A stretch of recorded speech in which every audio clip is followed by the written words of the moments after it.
YouTube வந்து நீங்க ஆப்ல இல்லாம குரோம் ப்ரௌசர்ல வந்து எப்படி யூஸ் பண்றது அப்படிங்கறத வந்து பார்க்க போறோம். குரோம் ப்ரௌசர் இல்ல எந்த ப்ரௌசர்ல வேணாலுமே நீங்க வந்து யூஸ் பண்ணிக்கலாம். சேம் ப்ரொசீஜர் தான். இப்போ இந்த வீடியோல யூடியூப் வந்து குரோம்ல யூஸ் பண்றது பத்தி தான் பார்க்க போறோம். வீடியோ ஃபுல்லா பாத்தீங்கன்னா தெரிஞ்சுக்கலாம். தெரிஞ்சுக்கிறதுக்கு முன்பாக சேனலை சப்ஸ்கிரைப் பண்ணிடுங்க. பெல் ஐகானை கிளிக் பண்ணி ஆல் அப்படின்றத செட் பண்ணிடுங்க. வீடியோக்குள்ள போகலாம். குரோம் ப்ரௌசர் வந்து ஓபன் பண்ணிடுங்க. இப்போ நான் குரோம் ப்ரௌசர்ல எப்படி வந்து யூடியூப் ஓபன் பண்றது அப்படிங்கறத வந்து சொல்ல போறேன். இப்போ வந்து குரோம் ப்ரௌசருக்கு மட்டும்தான் இந்த மெத்தட் அப்படின்னு கேட்டீங்கன்னா அப்படி கிடையாது. நீங்க எந்த ப்ரௌசர்ல வேணாலுமே இந்த மெத்தட் யூஸ் பண்ணி வந்து பாத்துக்கலாம். இப்போ நான் எக்ஸாம்பிள் வந்து குரோம் ப்ரௌசர் வச்சு உங்களுக்கு இந்த வீடியோல எக்ஸ்பிளைன் பண்றேன். ஆனா இதே ப்ரொசீஜர் தான் எந்த ப்ரௌசருக்கு வேணாலுமே இந்த ப்ரொசீஜரை யூஸ் பண்ணி நீங்க ப்ரௌசர்ல வந்து யூடியூப் ஓபன் பண்ணி பாத்துக்கலாம். இப்போ உங்களோட குரோம் ப்ரௌசர்ல மேல சர்ச் ஆப்ஷன் இருக்கும். அதுல வந்துட்டு youtube.com அப்படின்னு சர்ச் பண்ணீங்கன்னா உங்களுக்கு youtube.com அப்படின்றது கீழே வந்துடும். அதை கிளிக் பண்ணுமே டைரக்டா பார்த்தீங்கன்னா உங்களுக்கு யூடியூப் வந்து ஓபன் ஆயிடும். நீங்க வீடியோஸ் எல்லாமே பார்த்தீங்கன்னா வந்து பார்க்க ஆரம்பிச்சிடலாம்.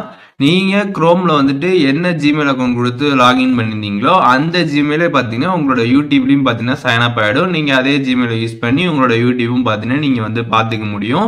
அண்ட் கீழே பார்த்தீங்கன்னா வந்து யூ அப்படின்னு வந்து கொடுத்துருப்பாங்க. ஸோ அதை நீங்க கிளிக் பண்ணீங்கன்னா ஹிஸ்ட்ரி எல்லாமே பார்த்துக்கலாம். நீங்க என்னென்ன வீடியோஸ்லாம் பார்த்தீங்கன்னா அதுக்கான ஹிஸ்ட்ரி எல்லாமே இருக்கும். அண்ட் அதுக்கப்புறம் பார்த்தீங்கன்னா நீங்க லைக் பண்ண வீடியோஸ், அதுக்கப்புறம் வாட்ச் லேட்டர்ல போட்ட வீடியோஸ், இது எல்லாமே பார்த்தீங்கன்னா கம்ப்ளீட்டா நீங்க வந்து பார்த்துக்க முடியும். அண்ட் அதுக்கப்புறம் மேலே பார்த்தீங்கன்னா ஒரு செட்டிங் ஐக்கான் பார்த்தீங்கன்னா வந்து கொடுத்துருப்பாங்க. அதை நீங்கள் கிளிக் பண்ணீங்க அப்படின்னா அதில் சுவிட்ச் அக்கௌண்ட் ஆப்ஷன் இருக்கும். அதை நீங்கள் கிளிக் பண்ணி வேற ஜிமெயில நீங்கள் வந்து சுவிட்ச் பண்ணி பார்க்கணும்னு நினைச்சாலும் அதை நீங்கள் கிளிக் பண்ணி சுவிட்ச் பண்ணி பார்த்தீங்கன்னா வந்து பார்த்துக்க முடியும்.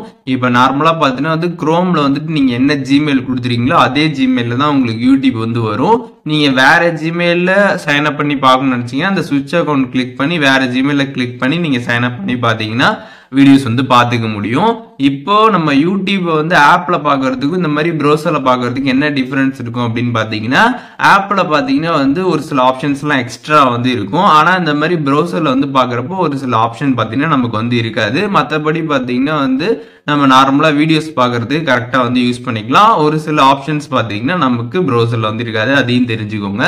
இப்போ இந்த வீடியோ மூலியமாக குரோம் ப்ரௌசரில் எப்படி யூடியூப் ஓப்பன் பண்ணி பார்க்கறது அப்படின்றதுக்கான டீடைல்ஸ் வந்து தெரிஞ்சிருப்பீங்க. இதில் எதுவும் டவுட் இருந்துச்சுன்னா கண்டிப்பாக கமெண்ட்ஸில் மென்ஷன் பண்ணுங்க. நான் எல்லாருக்குமே ரிப்ளை பண்ணுறேன்.